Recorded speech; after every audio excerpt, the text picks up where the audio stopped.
ഞാൻ എപ്പോഴും പറയൂലേ ഷുഗർ കൂടുതൽ കഴിക്കില്ല തലറി വീഴോന്ന്. ഇപ്പൊ എങ്ങനെ ഇരിക്കണം? ഞാൻ ഷുഗറുള്ള ഒരു ആഹാര സാധനവും കഴിച്ചില്ല ജലജെ. അപ്പൊ പിന്നെ ഇവിടെ ഇരിക്കുന്ന ലഡു ജിലേബിയൊക്കെ ഉപ്പ് മുളക് പൊടിയില്ല ഉണ്ടാക്കി വെച്ചേക്കണം. ഇന്നലെ ഇതിന്റെ പോക്കറ്റിൽ നോക്കിയപ്പോ ഡയറി മിൽക്കിന്റെ കവർ കിടക്കണം. അത് പക്രുമോന് വാങ്ങിച്ചത് ഞാൻ.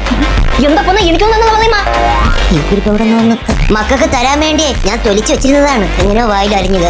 ദിനേശ മാമന്റെ കടയിൽ ദിവസം മോൺസ്റ്റർ ഷേക്ക് വാങ്ങിച്ചു കുടിയാണ് അച്ഛൻ. ദിനേശിന് ഇപ്പൊ കച്ചവടമൊന്നും ഇല്ലടാ. അപ്പോഴൊരു സഹായം ആയിക്കോട്ടെ എന്ന് കരുതി കുടിക്കുന്നതാണ്.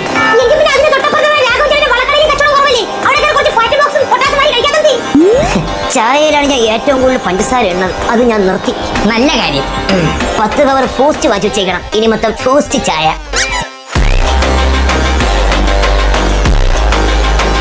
ഹായ് പ്ലാച്ചിമൽ മുരുകേശന്റെ ഐസ്ക്രീം വണ്ടി. മുരുകേശൻ പോട്ടല്ലേ, കന്തസ്വാമി ലിംഗേശന്റെ ബോംബെ മുട്ടായി വരും. അപ്പൊ